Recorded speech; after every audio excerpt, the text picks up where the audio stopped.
Welcome to the Tick Tock Podcast. The clock is always ticking, so let's synchronize our watches and dive in. I'm your host, Callie Brigham, and I'm here to help you make time for what matters.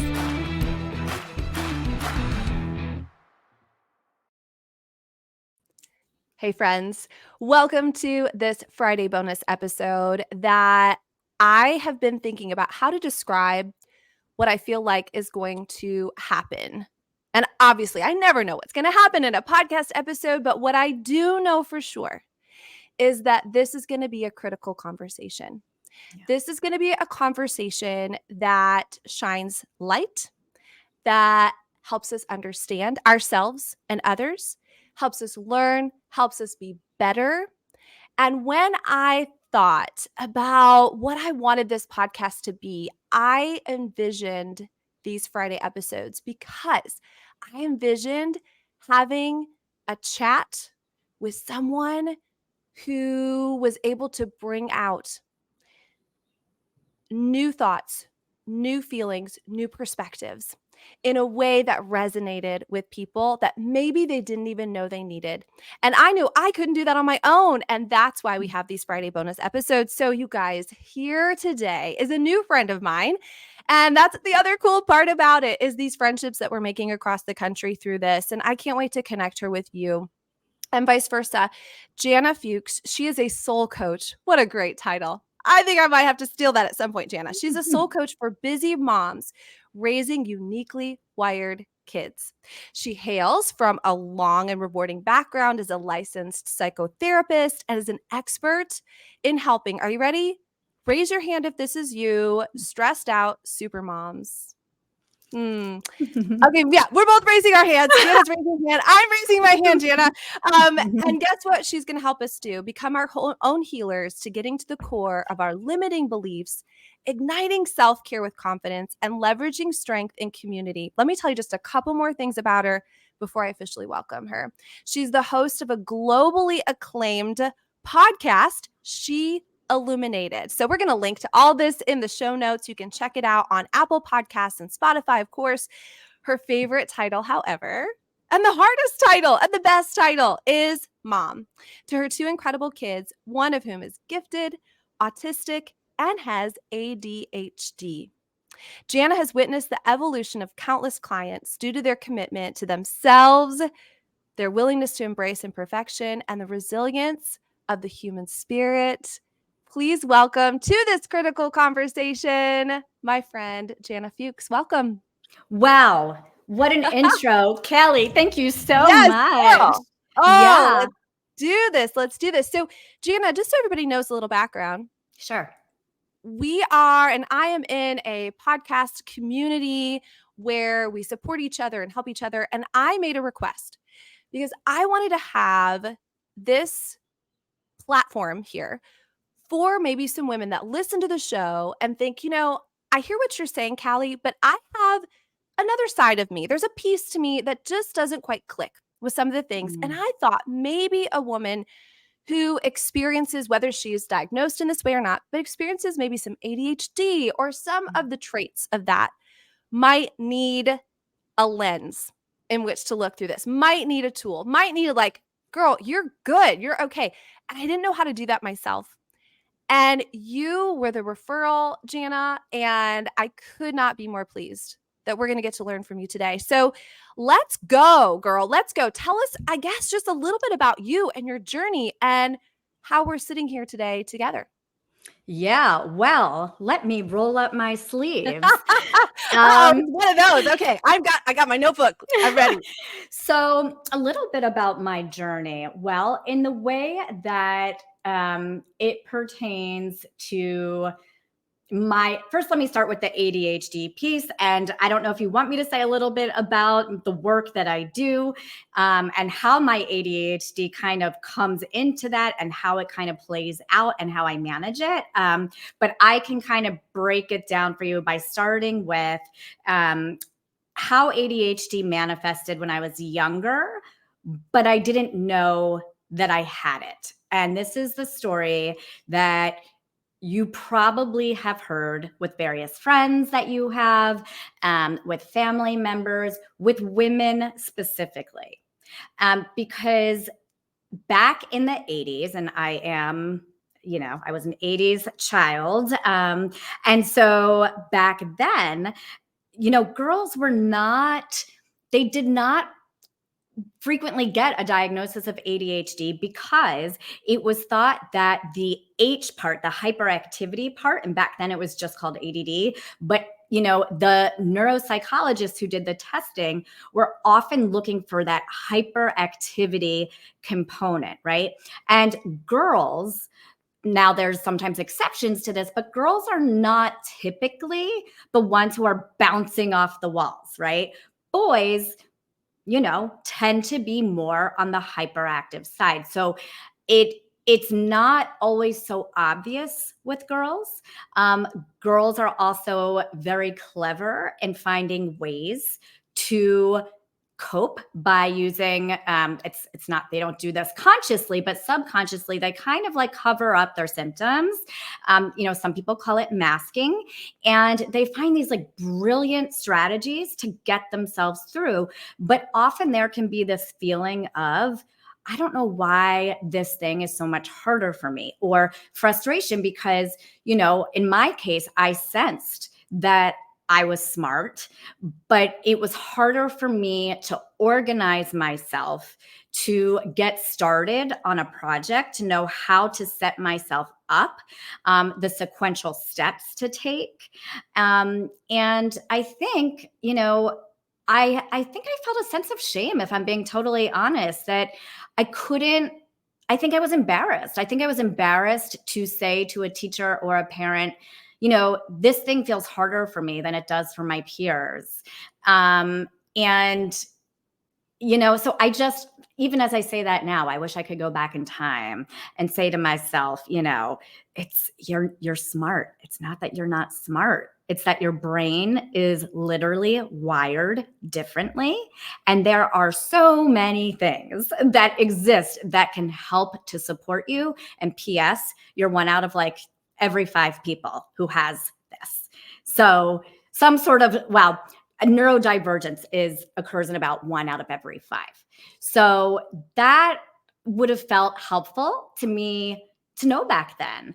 And I wasn't diagnosed with ADHD until I was 42 years old. I'm about to turn 45. So yes, I guess I'll stop here, and just say, and kind of give you a chance to come in. But yeah, that's the ADHD part. Well, first, I don't want you to stop because I am hanging on every word. Okay. But I think, I will just say, this is why I wanted you here, Jana. I think that there are women, and very, very fascinating that it manifests itself differently for men and for women, that have felt those same exact things and have had that shame, have had that embarrassment, have had that frustration, and they think there's something wrong with them. And that comparison game is so deadly. Yeah. And it's also probably stopped them from really fully living out professionally or personally, or things that they can probably do. You can do some things like that, they're superpowers. Yes. Yes. And Yes. maybe they're limiting themselves there. So, all right, let's talk about how you got diagnosed, what that experience was like, Sure. because I Sure. think that's the key. Sure. Yeah. So my son, when he starting around 3 years old, he started developing some real kind of like typical ADHD boy presentation behavior. So he was the kid who he was constantly covered in like, black and blue marks on his legs. And, he was always like bumping into things. And he was just kind of like wild, but a lot of fun. And, you can't test a child for ADHD. You shouldn't anyway, for the most part. Sometimes there's exceptions until they're at least about 6 years old. And the reason for that is because sometimes younger kids, it's not at all uncommon for young kids to be rambunctious, right? And they really kind of aren't able to gauge against like an average relative degree of quote normal until they're about 6 years old, when they can start to regulate themselves a little bit better. And so starting from the time my son was 3, because I was a psychotherapist and I kind of, know what to look for, I remember saying to my husband, if this kid, I know we have to wait another 3 years to actually formally get him tested, but if he does not have ADHD, please revoke my license, because I am telling you right now, it's like so classic. And sure enough, when he was 6 years old, he got the diagnosis like right away. And we were also told that he is extremely gifted intellectually. And I will say that we knew that he was smart, but he was also struggling to learn how to read.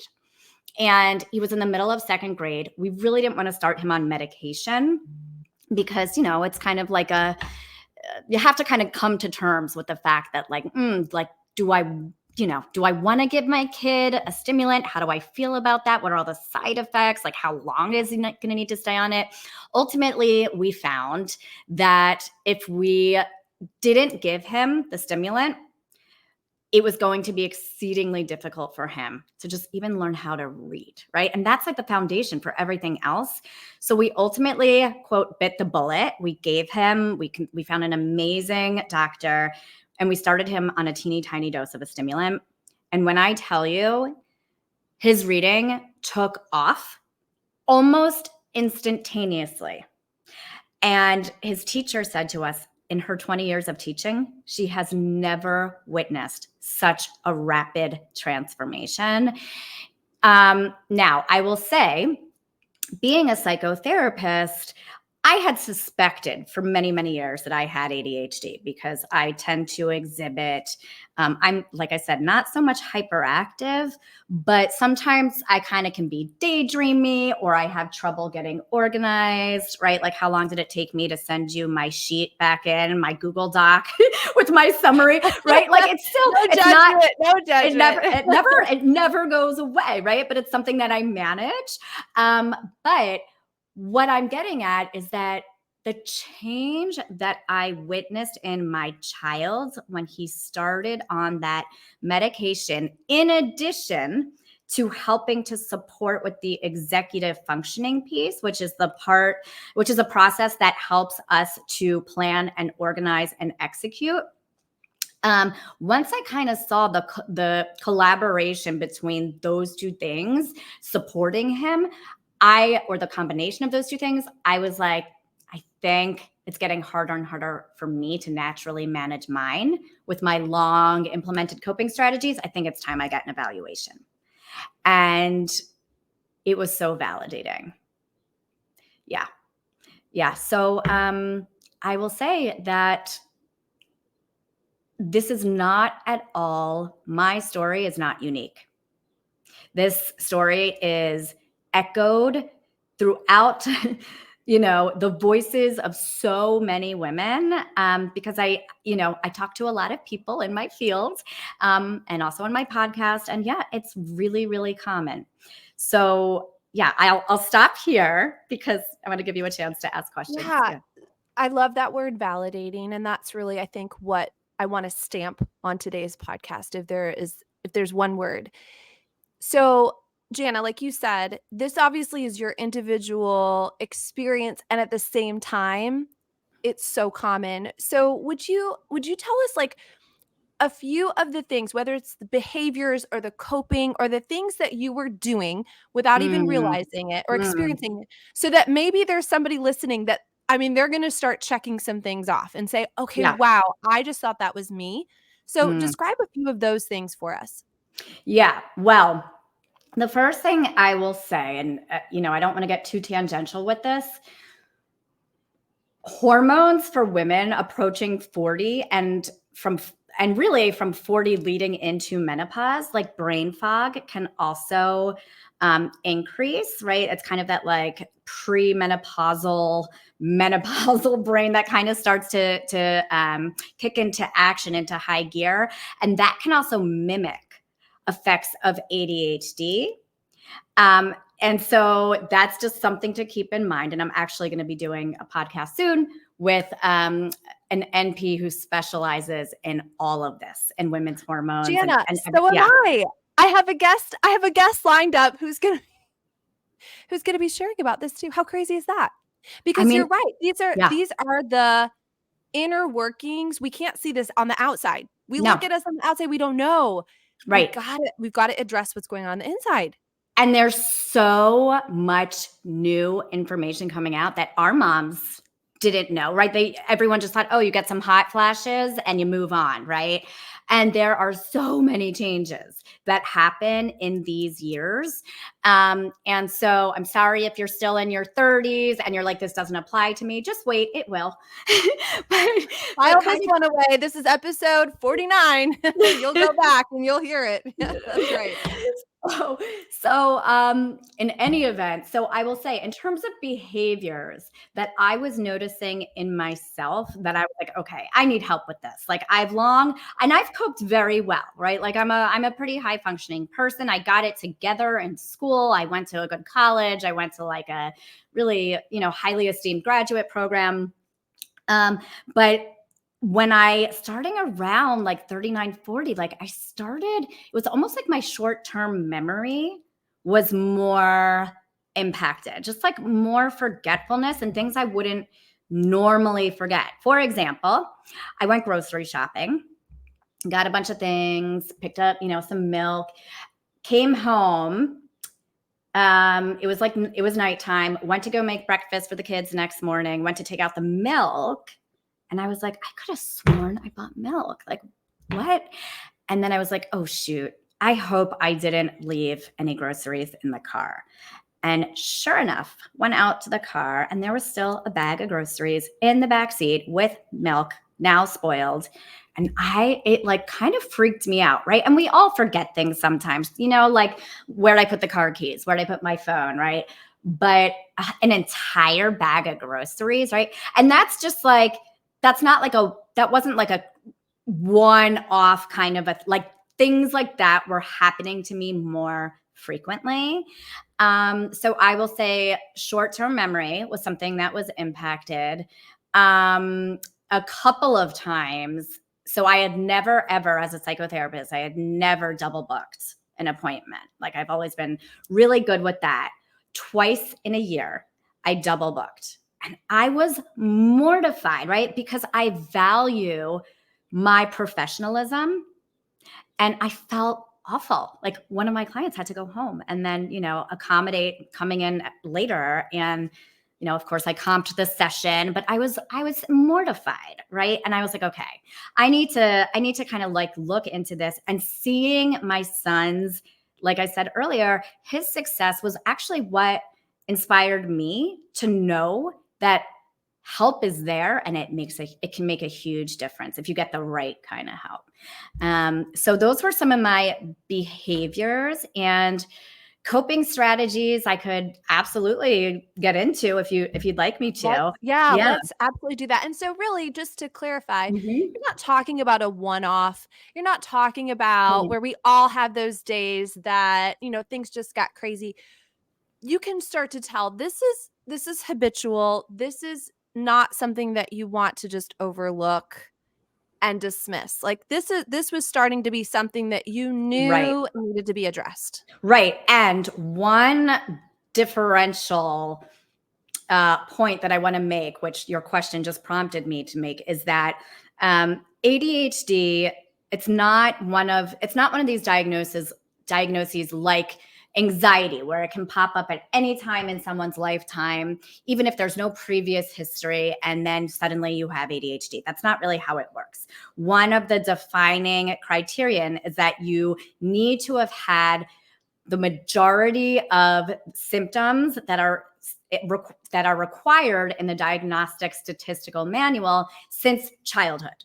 So, things like executive functioning issues, like I mentioned, having trouble getting organized, planning, executing, impulse control issues, which means basically like you might have the tendency to blurt something out or interrupt somebody, right? And that's why even today on your podcast, I'm kind of stopping myself, and I want to make sure that I'm giving you airtime, or that I'm not interrupting you, right? Because I know that I can kind of sometimes have that tendency. So I have learned to watch for it and to be mindful of the other person. So I, looking back, knew that I had a lot of these symptoms present since childhood. And So it's really also being I always, reflective too. Yeah, I was gonna say it's also being reflective of, has this been habitual in my life? And maybe was it something that no one really knew how to address when I was younger, or it was something that it's just how she is. yes. Maybe in your family you were labeled like this one was the this one, and this one was, and you were the forgetful one or whatever, but you can look back and see those things. That's what you mean? Yeah. And I think as a kid, I was probably, I never felt truly labeled, but I did feel, I felt like my older brother could just like show up in class, barely take any notes, and just like ace his tests, right? I was a good student, but I had to study really hard, and I had to learn like strategies, like how to take notes, how to, highlight in a textbook and know like which things are going to make, matter the most on the test. Like I had to like learn how to study, right? I mean, that's a whole thing in and of itself. It doesn't just come naturally to a lot of kids, especially kids who have ADHD. And so I think my personality was like, I was very capable in many ways of many things, but I just think my parents thought that I was a really outgoing, fun-loving kid who loved gymnastics and loved socializing, and that was me. And all of that was true, Yes. and also you were having to learn how to do things that were difficult Yes. and start to, I'm sure it's exhausting as well. So let's get into the how of this now. How do we start to incorporate some of these strategies or Yeah. these tools? What are some of the things that you've seen that have really helped you Yeah. stay focused, stay on track? Yeah. Yeah. So I will say, I was really nervous to take any sort of medication, really nervous, because as I've gotten older, like so many of us women experience, sleeping a full, uninterrupted 8 hours felt harder, right? Like sometimes, you're in mom go mode all day, work go mode. And suddenly, even though I was tired, like physically really tired, and felt like I was just going to fall asleep in 2 seconds, sometimes my mind just wouldn't shut off. And so I was apprehensive to go ahead and take something that could potentially keep me up even later, right? And I am cautious because stimulants can be addicting, right? And I didn't want to just willy-nilly it. And so I made sure to find a doctor who I knew like specialized in ADHD, was really well versed, and would take my concerns seriously and partner with me to figure it out. And ultimately, that's what I did. And I found a dose. I tend to be sensitive to medication, so all I really need is a teeny little bit to make a big difference. And it doesn't keep me up. So I'm glad I gave myself permission to kind of get over that hump. But then in terms of like what I do non-medication wise, I have a few things that help. The first is coffee in the morning, a cup of coffee, not 10, but a cup of coffee, and then exercise. So for me and for so many of us, not just ADHD women, right? But whether it's walking, going for a jog, I'm trying now as I approach 45 to get more into weightlifting because that's what all the research says is the best for us. But exercise is one of the best ways for me to focus myself and clear out all the cobwebs that my body and my brain are holding on to. And whenever I do that, I am a morning exercise person. If I don't do it in the morning, it's probably not going to happen. When I do that, the rest of my day just like sails by, and I am so much better, so much better. And if the byproduct is like my jeans look a little bit better, great. But that's not really like the thing. The thing is, it is just as much a part of my mental health as is taking the medicine, as is, having my own coach / therapist, right? These are all parts of what help me. Another coping strategy is I have multiple different places where I check in with myself with my running to-do list. Because when you have ADHD, it can feel very much like instead of making a to-do list with like the order of priority going from 1, 2, 3, 4, 5, 6, like if you're thinking vertically down, right? Say in the note section of your phone. When you have ADHD, it's almost as if everything is horizontal, like that to-do list is hard, like everything feels equally urgent. And so that's why, in some ways, I think, Kayla, you made this point earlier that it can, I just lost my thought. It can feel like a superpower in some ways. So, right, like I have 10 things I have to do, and I'm going to just I'm going to try and do them all really well. And I'm going to try and do them all at the same time. And the fact is, you learn over time, like, you might kind of be able to do them all at the same time, but none of them are going to be done that well. So I keep learning that lesson over and over again, and I'm getting better and better, right? But what I have found really helps is going to the note section of my phone in the pinned and pinning the note so it comes up as the top note, and writing out all those things that seem on a horizontal level of importance on the same plane. I just brain dump. I write them all out vertically. And then I go back and I say, okay, which three things absolutely need to get done today, or I will really be in deep doo-doo, or I won't be able to sleep. And I move those three things. I copy and paste, and I move those three things up to the top. Cut and paste. And I put them in bold so that my eye is drawn just to those things.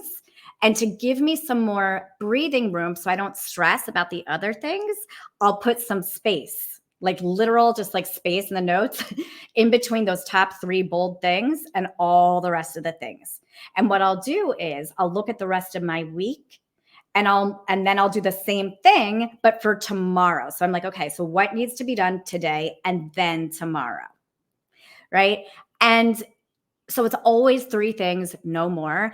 And if I happen to get through those three things really quickly, then I'll borrow something from tomorrow if I want to, or I might just say, that's it. I don't need to be more productive today, right? My value does not live with running as fast as I can, contrary to what our society tells us, right? I am inherently worthy of rest, of socializing, of relaxation, of joy in and of itself. That's it.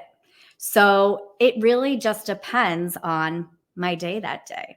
And I will just finally say on that note, not just leaving joy for the last minute if I have time, but carving out conscious time for joy where I do not plan anything else. So that could look like Fridays is usually a great day for me to do that, where I'll either walk with a friend or get lunch with a friend, right, while the kids are in school. It's a little harder in the beginning of the week, but I can usually make it happen at least somewhere between Thursday or Friday. So, and then starting my day with exercise, like I said. So those are just some of the ways that I have learned to manage it. So, are these ways that you learned by trial and error, or did someone suggest these? If somebody's listening and they're like, do I just need to try a few different things that work for me? Yeah. Or is there a template? Like, is there already systems in place that somebody could just borrow if they're not feeling rather creative, or they're like, I Yeah. need Yeah. I need some help today, Jana, and I So don't have actually, time yeah, to try these things. Yeah. there What can they do? are, first of all, there are coaches who specifically, I'm just throwing this out there, and you don't have to work with a coach, obviously. But if you really want some like one-on-one kind of help, like scaffolding some of this stuff, there are executive functioning coaches. Or you could look up executive functioning coaches on Google, or you could look up ADHD coaches. Like there are people who like this is their entire line of work, and they will help you to come up with systems that work for you. Sometimes you're not going to know what works best for you until you try a bunch of different things. It's like, throwing a bunch of mud at the wall and seeing what sticks. And you're not going to know until it's like trial and error. But then also there's a couple, more than a couple. There's tons of books out there, tons of information. But off the top of my head, two good ones. One is ADHD 2.0. And the other is a book called Smart But Scattered. And those are two really good places to start, where, you can get all sorts of ideas and suggestions. This is really affirming for me as well. And I know I would say that I don't think that I have a lot of the characteristics of somebody with ADHD, but I have a lot of the characteristics of someone who is driven, who finds it hard to take a break, who is Yeah. always trying to do a lot of things at one time. My list tends to be everything needs to get done Monday morning. And if it doesn't, then I'm behind, right? And so Yeah. I'm a work in progress in that too. And I love where you said that we're worthy of rest. Yeah. Yeah. Busy isn't always better, is it? No, it's not. It's not. And, you know, people in this country, especially, make themselves sick over how productive they feel they need to be, right? It, I'll put it like this, for every emotion that we experience, we have a paired physiological response. And so when you think about that, if you are consistently existing in a state of stress because you feel like you can never take your foot off the gas, you're going to have all sorts of health issues. And not to mention potential mental health issues, right? Like you could develop an anxiety disorder, you could develop depression, you could develop tons of inflammation in the body and have autoimmune stuff. You could have migraines. I mean, the list goes on and on and on. And we really live in this hustle culture that if you're good at hustling and you kind of thrive off of that, which I do too. Like I do. I like being busy. I've always kind of run from one thing to the next. That's kind of part of my personality. But I really have to watch that because there's a fine line between enjoying the kind of like hustle bustle of life, but then burning out. And managing a normal, healthy amount of stress is one thing. But when that stress accumulates and becomes so big, sometimes we're not even aware of it. And we don't take the time to complete the stress cycle. And that's what I'm talking about in terms of the exercise, right? Or doing something fun with a friend, or gardening, something that's like meditative, or doing actual meditation, right? We need to complete the stress cycle in order to not have us, like go on that burnout express, where that's a dangerous place to be.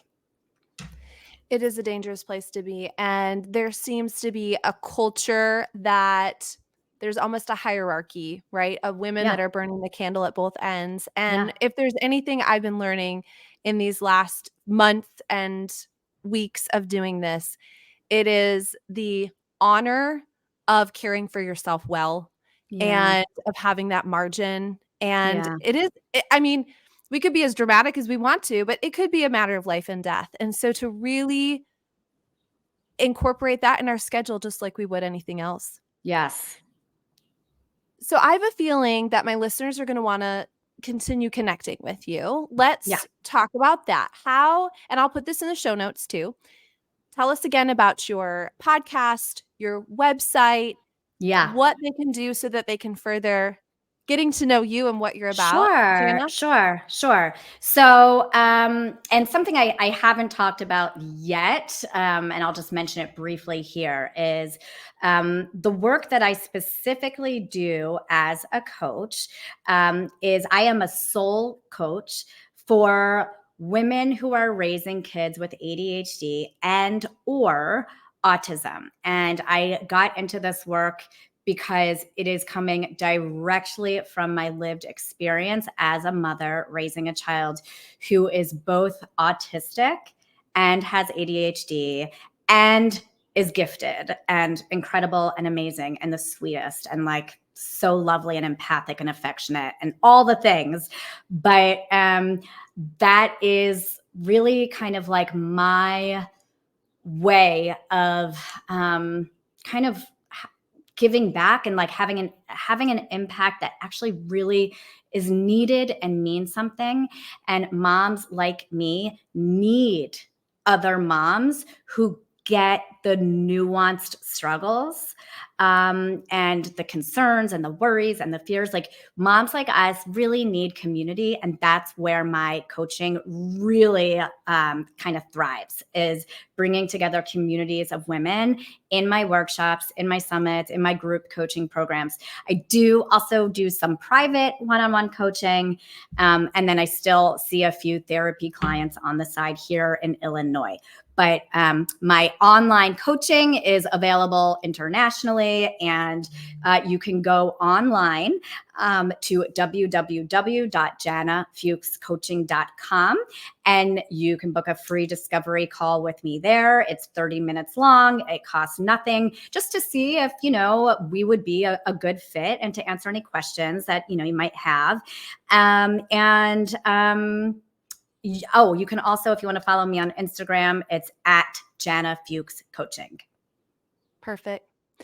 Jana, would there be anything else that you would want to say to the woman who's listening who maybe is in your position? She might now just be discovering that there are some added tools she's going to need to add that maybe somebody else doesn't need, but they're going to serve her. Or maybe the woman that's known for a long time that she has, or shout out to my couple guys that listen, or that have ADHD. Is there something else? Is there anything else that you want to leave in them, with them today, whether it's an encouragement, whether it's a tip you forgot? What do you want Yeah. to say to them? Yeah. So, what I want to say is regarding labels, back to the labels thing. I don't put a lot of stock in labels. I think the only reason in my world that we have labels as a psychotherapist is because it just helps us, number one, to help people get reimbursement from insurance, but also so that from a treatment planning perspective, we kind of know what we're dealing with. Other than that, like, you are an entire person, and the label is just something that the therapist needs or the doctor needs, whatever. But really, that's it. And you do not, some people self-identify, right, and they don't necessarily ever seek out a diagnosis for one reason or another, and that's okay. Like, that's a very personal decision. And if the label doesn't sit well with you, or it feels stigmatizing, or you don't believe in the label, whatever it is, like, that's okay. But you don't have to have a formal diagnosis to start getting help, right, you can pick up those books I mentioned. Again, it's ADHD 2.0 and Smart but Scattered. There's tons of podcasts out there. You can work with an executive functioning coach. You do not need a diagnosis to do any of those things. You will need a diagnosis to get a prescription for medication. So I just want to, make that point.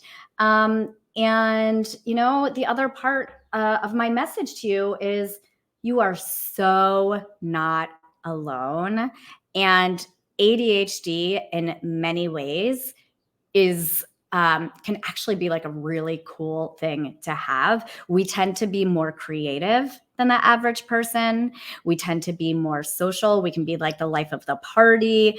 And sometimes, depending on, if we can find the bumpers around our race car brains to drive the car, we can do some really amazing things, and we can do multiple things at once, just not like 100, maybe like, 2 or 3. So, yeah. I was gonna say, and those 3 things are in bold, and they're Yep. at the top, Yes. and then Yes. there's space, and then everything else. Yes. And, one last thing, I remember when we chatted just to see if we were a fit, and we are. I remember you said something about also writing it in your own handwriting. Do you remember that? I know this is Yes. totally an Yes. aside, Yes. but it just Yes. came to me. Share that quick tip too. Yeah. So, it's funny because sometimes, and actually, I'm glad you prompted me for that. Sometimes what feels like it works really well one week, the next week, it's like not sticking as much, and who knows why, right? I mean, but I will say, whenever I feel that way, when I'm like, okay, this vertical list with the 3 things in bold at the top, like for some reason this week, like I'm just not checking it as much. So I'm missing things. When I then recognize that that's happening, I will write it in my own handwriting, because the act of putting something in your own handwriting, it's something about encoding it into my brain in a way, right? Like I had to write that, right? And the actual physical movement gets imprinted in my brain in a different way than just the type, right? The font. And, I mean, they've done variations of all types of research on this, right? With like the students at Harvard in the 1970s who were asked to write their goals down, for the next however many years. And the ones who actually took the time to do it had accomplished those goals versus the students who didn't. And there's something about writing those things down in your handwriting. So highly encourage that as well. I loved that too, and Yeah. that's why I take a lot of notes, so it's imprinted Love on it. me, Jana. You're imprinted on me from now on, and Love it. I am so glad, and I just wanna thank you, and I also want so all of what Jana talked about is gonna be in the show notes, so you can connect with her and find her. And just a quick reminder to my listeners, I have my brain drain principle too that you could also put on there. It's the same concept, Jana. On Sundays, I have everybody just brain drain it all. I say brain drain instead of brain dump. I just like Yeah. alliteration and rhyming and whatever. And so we do it all, get it out, and then they transfer that to the most important things for that day. Yes. So same concept, whether you want to write Yes. it, type it, same thing. Yes. Yes. All right. Yes. So, Jana, I have a gift for you, my new friend, and it's a pretend gift. I'll take The it. gift is the idea of an extra hour, a bonus hour that you do not have to take out of any other hours of your day. What, my friend, would you do with your bonus hour? I would choose something from my bliss list. And right, you have the brain drain. I have a bliss list, which is kind of it's a list of all the potential things. It's a menu of options of things that make me feel good. And I would pick something off of that list and do that for an hour. And on different days, depending on whatever it is that I might be feeling inspired by or wanting to call in more of, I would choose something off that menu so that I don't have to do the extra work of thinking, well, what do I do with this hour? It's always there and I can just pick something from it. Yeah. Okay, I'm stealing that. Bliss. Steal it. Steal Bliss. it. Stolen. It's stolen. Well, my prayer for you in that is that this next week that you would find that hour and you would pull something off of that bliss list and that you would remember what an impact that you're making on others and how much of a value that your story is to everyone listening. Thank you, Kelly. You are such a sweetheart and so very, very genuine and so easy to be with and talk to.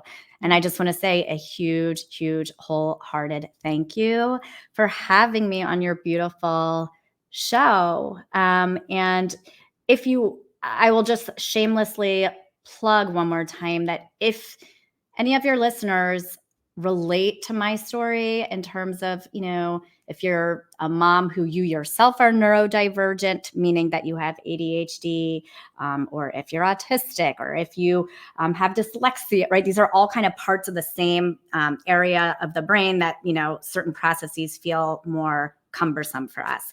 So if you are in that kind of a situation and you are raising a child who is in that kind of a situation and you feel alone or you want some more ideas or resources, you can also just for free check out my podcast, again, which is called She Illuminated. And I think hopefully you will feel a little less alone and hopefully a little more inspired. So, yeah. And that's what it's about. It's about connecting. It's about being there for people. That community is vital for us. Yeah. And now my listeners get to be part of a bigger one. And thank you for that. Yeah. My absolute pleasure. Thank you, Kelly. Well, I look forward to getting to know you more, Jana. I look forward to my listeners getting to collaborate with you and learn more as well. And so thank you guys for being here today on our bonus episode. We'll see you next time. God bless. Bye. Bye. Thank you for joining me on the TikTok podcast. Please subscribe, rate, and leave a 5-star review.